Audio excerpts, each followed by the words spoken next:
Hey everybody, Healthy Prepper here, and today I'm going to be giving you a few tips and showing you a little mini demonstration on how to store some coupon goods that you may be wanting to not use right away, so you want to store them for future use and make them into a medium to long-term storage.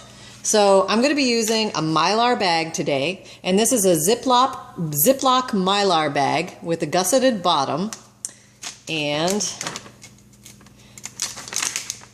see, there's a Ziploc on the inside, and these Ziplocs are really strong. They're great. They're much stronger than regular Ziploc bags. It's a really good seal there so that if you want to go in and out of the bag periodically, it's easy to do so. But I want to give you two things that I've learned since doing this. I talked to a guy who works in the vacuum seal industry, and he let me know something that I thought would be good to pass along.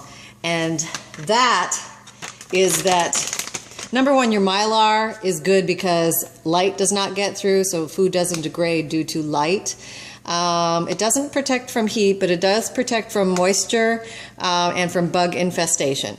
So if you put an oxygen absorber on the inside, that will extend the life even longer, which is a very good thing to do. You can buy these on eBay or Amazon.com, as well as the Ziploc Mylar bags. That's M-Y-L-A-R. And I just prefer the ones with the gusseted bottom and the Ziploc. You don't have to get the Ziploc version. You can just get the top and heat seal it with a flat iron or something like that. But I like to reuse mine, and I like to go in and out of them occasionally, so I like the Ziplocs for that.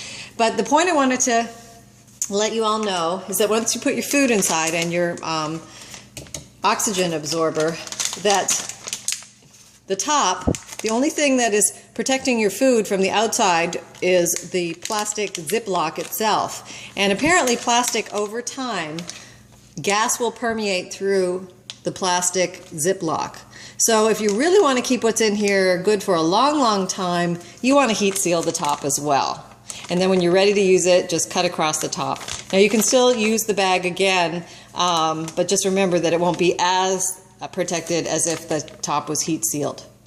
It will still give longer life than a regular plastic bag. For example, these cranberries I got at Walgreens were on sale, and I'm not going to eat that many cranberries. I want to protect these. They come in a flimsy little plastic bag, and this stuff is very permeable to gas. You'll find that sometimes, you know, for example, if you buy a box of crackers and it's stored in this type of material, after a while it will go stale.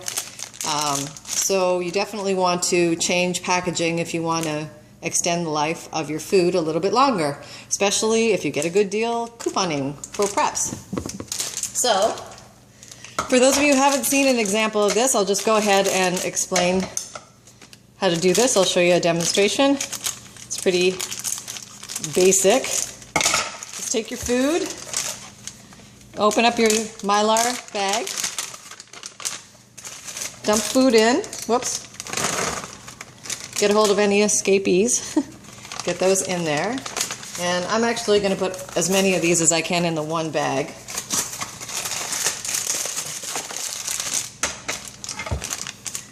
And dried fruit is an excellent prepping item. Concentrated fruit, nutrients, they're sweet.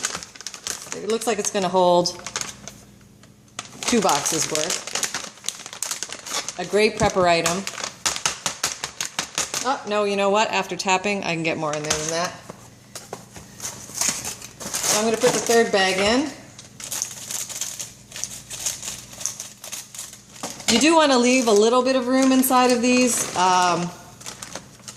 because you want to make sure you get the seal well, nice and tight. I don't know if you can see in there, but it's about 3/4 full. I'm going to take this oxygen absorber, which I have, there. See, I vacuum sealed this so it'll make the oxygen absorbers last as long as possible, because when they're exposed to air, they start to absorb oxygen. They use themselves up. So anyway, I want to stick that in there. And he also mentioned it's a good idea to tuck the oxygen absorber deep into the food, not near the opening. That was a good point. I should have put the oxygen absorber in first. That would have been best. All right. So squeeze the air out. Seal the Ziploc. There you go.